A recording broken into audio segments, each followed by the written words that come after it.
Cara. Kayaknya nggak bisa dijaga. Ya, sampai sini ada mau bertanya sebelum saya lanjutkan? Siapa buka laptop Baik, dokumentasi? Tampilan slide-nya sama aja, Zah. Oh, sama aja. Tidak ada katanya. Apa nggak ada ya? ada. Nggak apa-apa. Nah, kita masuk yang setelah UAS lagi. Jadi nggak apa-apa tanpa slide ini. Karena memang setelah UAS, kita bagian tentang pembelajaran bahasa lagi ya. Jadi nggak perlu secara pas. Slide-nya pun Ustazah belum selesai sebenarnya. Nanti Ustazah bagikan sudah selesai insya Allah ya. Jadi tentang ta'limul lughah. Apa bedanya nanti iktisab lughah tadi dengan ta'limul lughah? Apa persamaannya? Ya. Kalau antum Ustazah punya banyak buku ya. Ini Asasiyat Ta'limul Lughah Arabiyah. Ada buku Al-Maharat Al-Lughawiyah juga. Jadi antum yang sudah semester 6 ini banyak-banyak baca buku kayak gini biar nanti bisa nulis ya. Kajiannya tentang ya. Karena nih di pembelajaran bahasa Arab itu apa itu Ta'limul Lughah Arabiyah? Ta'lim itu kan pembelajaran ya. Pembelajaran bahasa Arab itu berbeda dengan bahasa yang lain. Ya, ada tingkatannya juga. Ada mubtadi, ada mutawasid, ada apa? Mutakaddim ya, tingkatannya mustawanya. Dalam hal pembelajaran maharatnya juga harus berangsur. Ada al-maharat al-lughawiyah al-arba itu. Maharatul istima', maharatul kalam, maharatul qira'ah, maharatul kitabah. Dan semuanya itu dipelajari dalam ta'lim al-lughah al-arabiyah. Berproses. Skill ya, dalam istilahnya skill. Apa bedanya dengan maharah dengan kudrah? Ya. Kenapa disebut dengan skill? Skill itu menunjukkan sesuatu yang sudah mahir. Maharah sesuatu yang sudah mahir. Jadi kalau mau mahir menyimak, sering-sering mendengar ya. Mau mahir menulis, harus banyak tadribat al-kathirah. Ya, harus banyak latihan-latihan. Membaca juga seperti itu. Ada screen-nya yang Ustazah cat buat pembelajaran bahasa Arab sebentar. Enggak semuanya ya. Beda individu enggak semuanya belum selesai Ustazah buat tapi ini. Menyimak. Menyimak ada. Nah,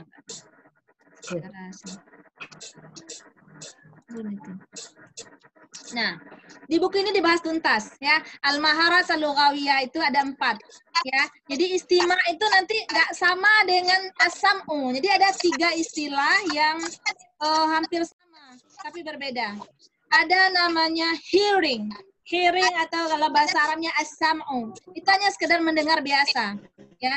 Nasam'a wal basara wal fu'ad kullu ulaika kana anhu mas'ula kata Allah ya. Jadi pendengaran itu nanti akan diminta pertanggungjawaban. Tapi ya sekedar mendengar. Ya. Apa bedanya dengan istima?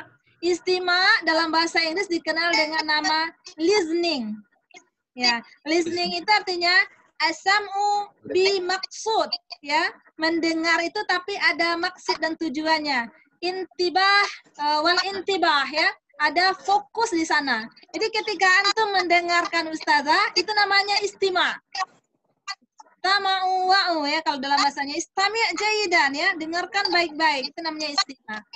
Ya. Tapi kok kenapa di dalam Al-Qur'an ada Allah gunakan kata-kata wa ansitu. Jadi insat itu lebih kepada audio. Apa nama istilahnya? Hearing, listening, auding ya, audio ya. Apa bedanya dengan istima?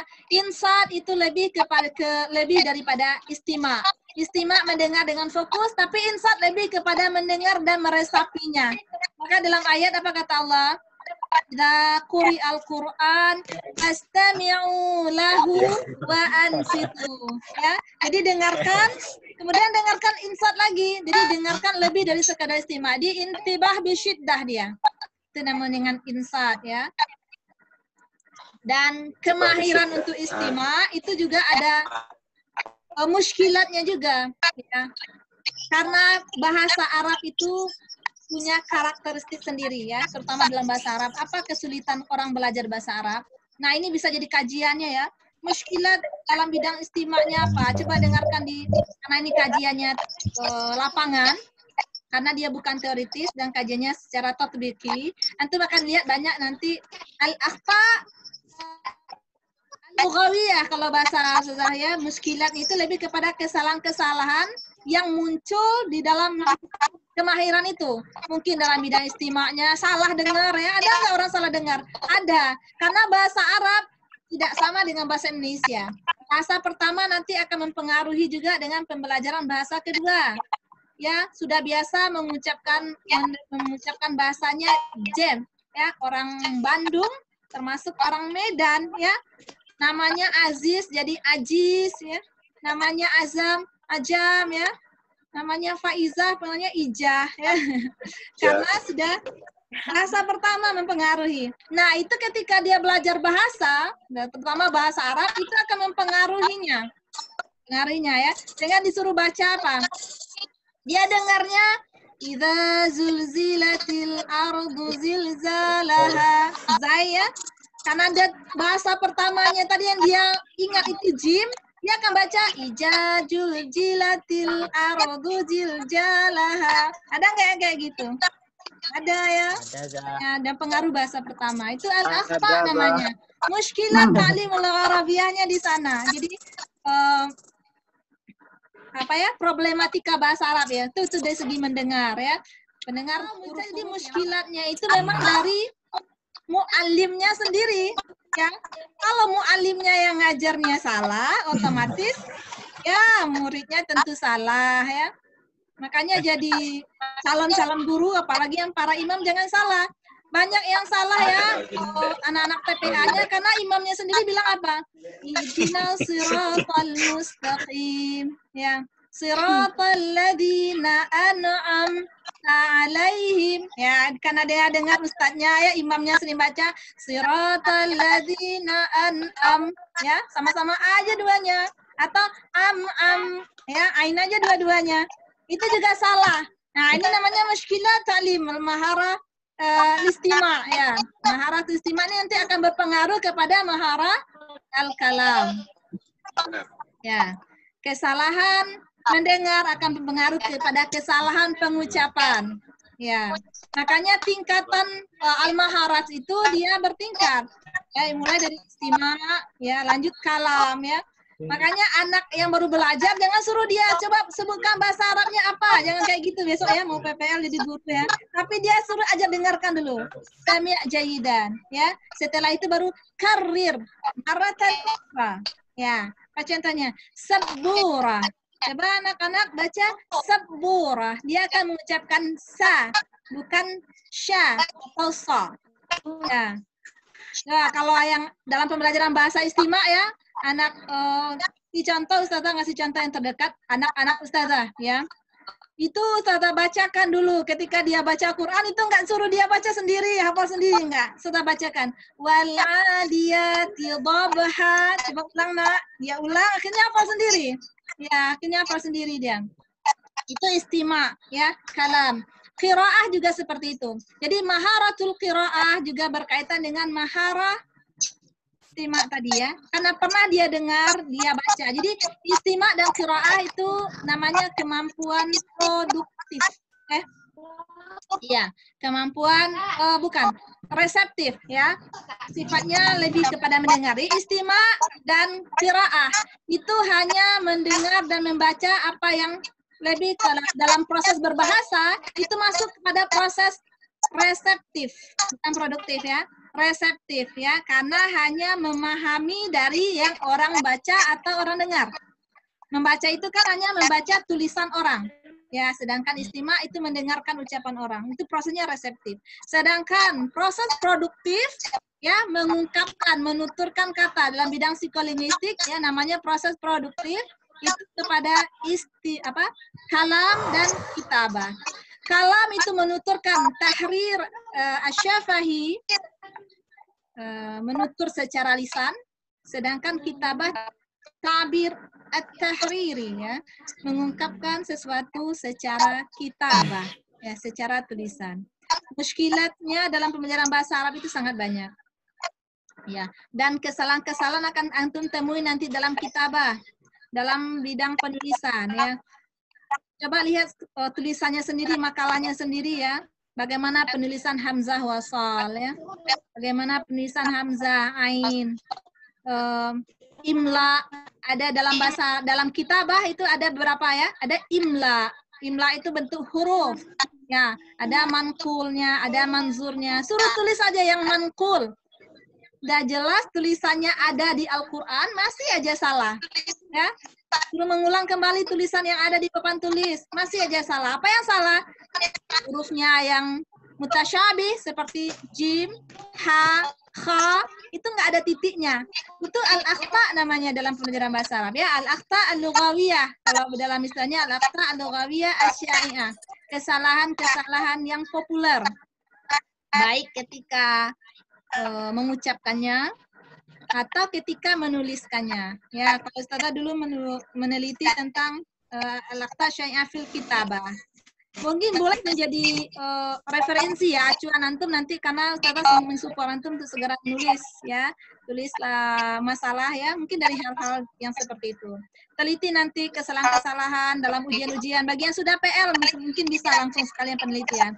Lihat kesalahan-kesalahan siswanya di mana.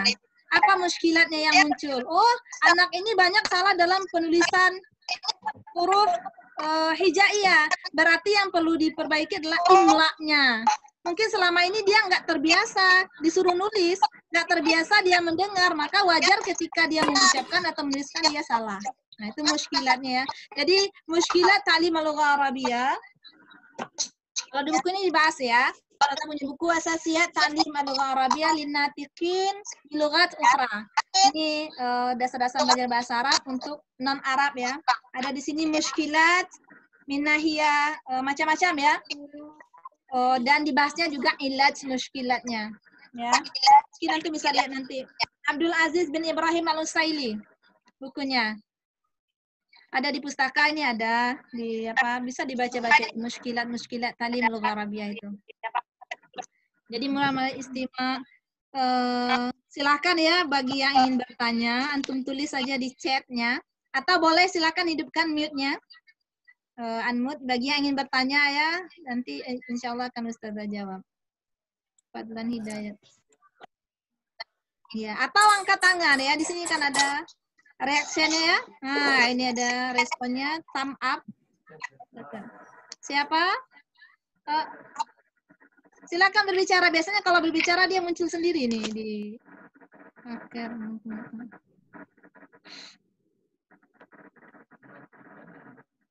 Alah dimatikan. Di Anda.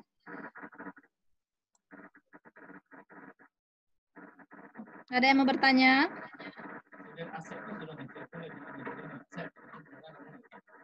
Asep Delvano ya. Asep Delvano, silakan Asep.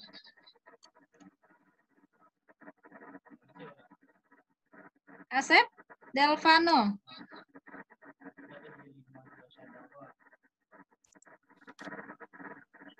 Sefni Trisna, Ranita Sari, siapa nih? Cici Ramadhani, Afifah.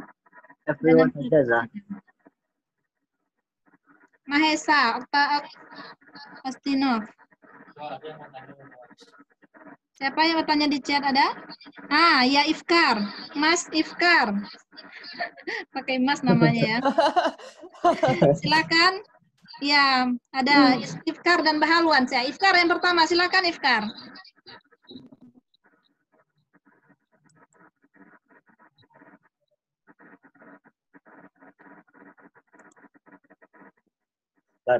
Misalnya seseorang bekerja di luar negeri, menguasai bahasa asing di sana, apakah dikategorikan pembelajaran bahasa atau pemeraran bahasa, Ustazah? Ya, tanyanya bagus ya. Jika ini pembelajaran bahasa itu terkait dengan belajar ada usaha di sana. Apakah di dalam sebuah lembaga dan itu sifatnya tidak alami, tidak natural seperti pemerolehan bahasa. Jika bahasa yang didapat secara natural ya tanpa ada usaha itu boleh datang ke dalam pemerolehan bahasa.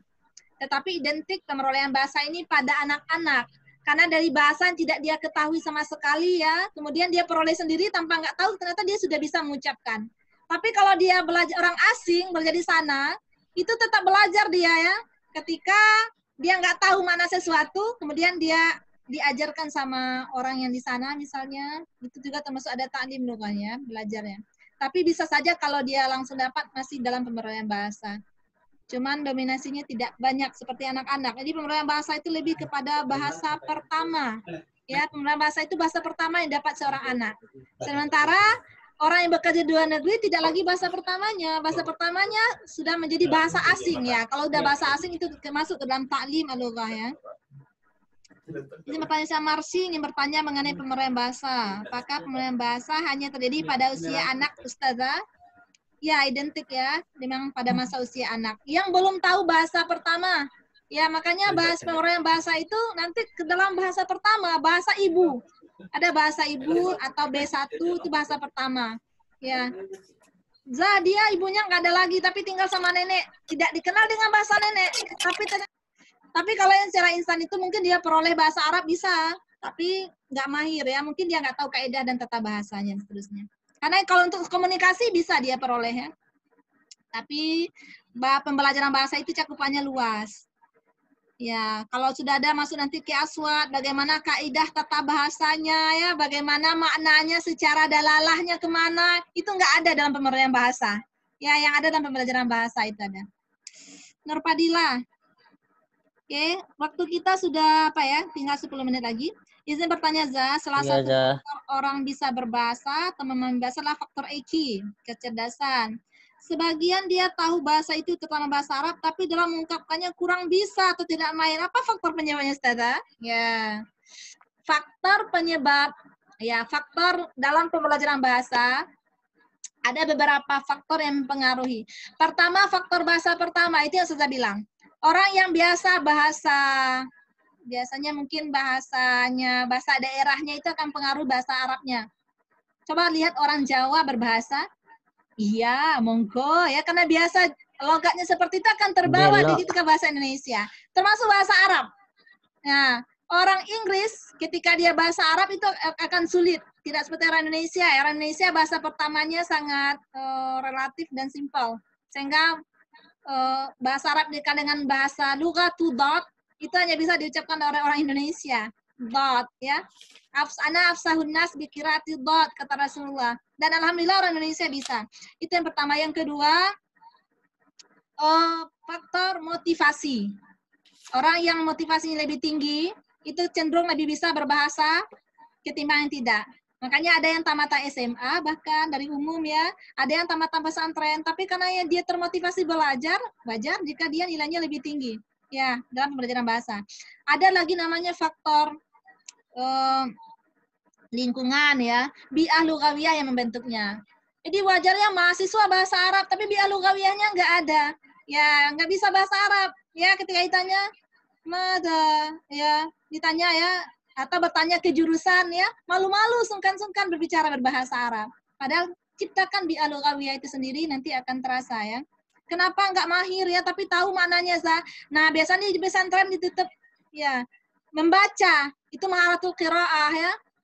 Makanya perbanyak istimewa itu mungkin bisa dengan orang asli Arab, lalu ungkapkan sendiri ya, belajar bicara. Bagaimana cara terampil berbicara? Ini ada sebenarnya bahasan kita dalam psikolinguistik ya. Pertama, percaya diri. Ya. Walaupun salah ya, karena belajar itu la taksal wala taku ghafilan fanadamatun liman yatakasal, yaitu dalam syair ya. Jangan malas, jangan malu, jangan sungkan. Ya, kalau memang dalam belajar nggak ada istilah itu, ya. Yang kedua,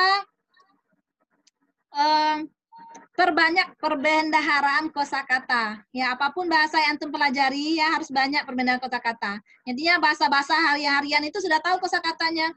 Lemari, khizanah, ya, apa yang ada di kamar kita misalnya, misbah, ya, nafidah, bab, itu sudah ada dalam otak kita, sehingga bisa menyebutkannya.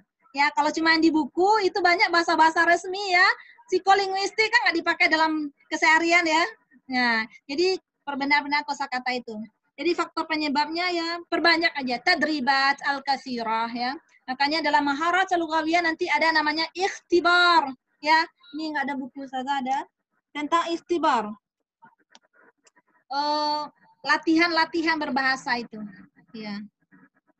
Fadil, hubungan bahasa dan kecerdasan apa jaminan bagi yang bicara itu cerdas? Siswa tidak banyak bicara, lebih cerdas. Ya. Kecerdasan berbahasa bukan dengan banyak bicara.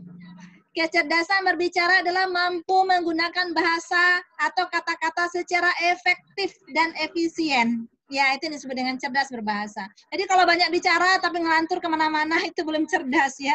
Itu belum kecerdasan emosionalnya juga ada di sana ya, kecerdasan dan banyak-banyak ya. Kecerdasan itu macam ya, multiply intelligence namanya ya, termasuk dalamnya kecerdasan berbahasa. Kecerdasan bahasa itu kan saya pengaruhi. Jadi bagaimana dengan orang yang pintar tidak mau mempelajari ilmunya melalui berbahasa. Seperti kata orang pandai untuk dirinya sendiri. Di pikiran manusia sekarang menguatkan. Bagaimana menyadarkan kembali bahwa corona hanya ujian dan musibah kita. Nah, di sini bahasa akan pengaruhi.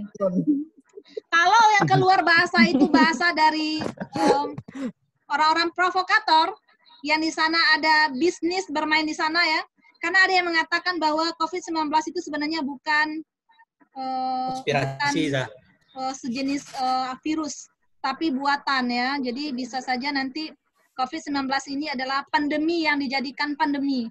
Ya, karena sudah ada rancangan khusus untuk menjadikannya sebagai wabah dunia. Karena memang sejak dulu waktu SARS, virus SARS, ada flu dan seterusnya, memang itu rencananya ya, kan ada vaksin nanti setelah ini yang booming ya. Jadi boleh diambil dari berbagai negara ya, kalau nggak ada uangnya boleh ngutang dulu ya gitu ya. Jadi bisnis di sana, tapi kita berdoa kepada Allah mudah-mudahan segera itu ya, segera selesai nih. Bagaimana orang hampir semua ketakutan, Zah? Ya, tugas kita sebagai orang berpendidikan ya, apalagi yang ada di rumah untuk menyadarkan ya.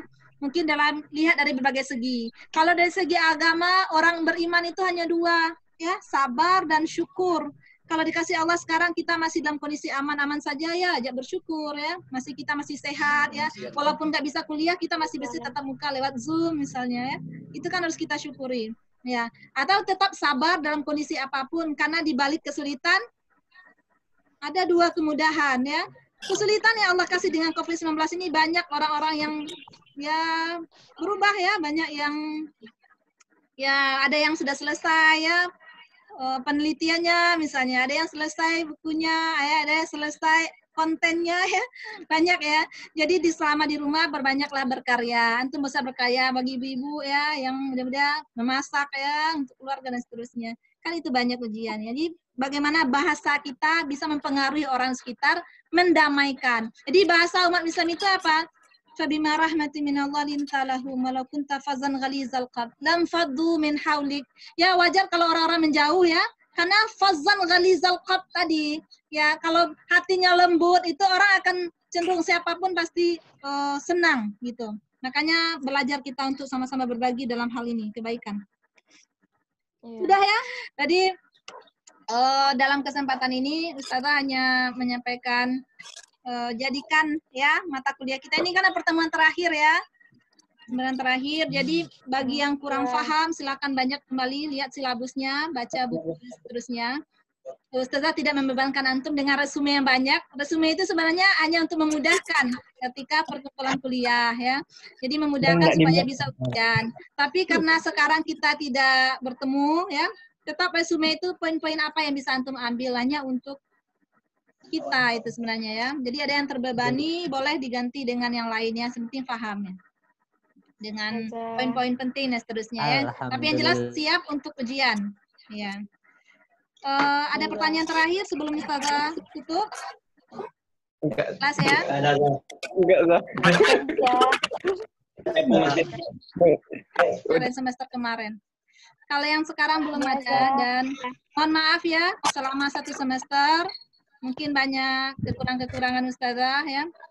Karena memang kita tidak pernah luput dari yang namanya salah dan khilaf.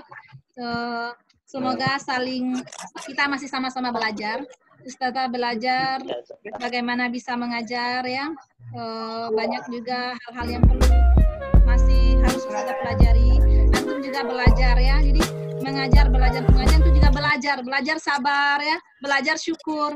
Karena kita belajar ini harus kita syukuri. Tidak semua yang dapat kesempatan yang sama, ya. Belajar sabar, karena ketika antum tidak sabar dengan lelahnya belajar, maka antum akan dengan sebuah kata hikmah ya, dengan kebodohan ya dalam istilahnya dalam kata hikmah itu ya. Memang harus belajarnya harus sabar ya. Semoga antum dimudahkan juga ya. Karena ada semester 6 untuk kegiatan-kegiatan lain, KKN, PL, dan segera dimudahkan untuk menyelesaikan karya ilmiahnya. Mungkin itu dari Ustazah. Syukran katsiran ala ihtimamikum wa musyarakatukum fi hadzal barnamaj wa nad'ullah an takuna hadzal barnamaj mubarakan. Nakhtatim bi qiraati hamdalah. Alhamdulillahirabbil alamin. Wa kafaratul majlis. Subhanakallahumma wa bihamdika asyhadu an la ilaha illa anta astaghfiruka wa atubu ilaik. Assalamualaikum warahmatullahi wabarakatuh.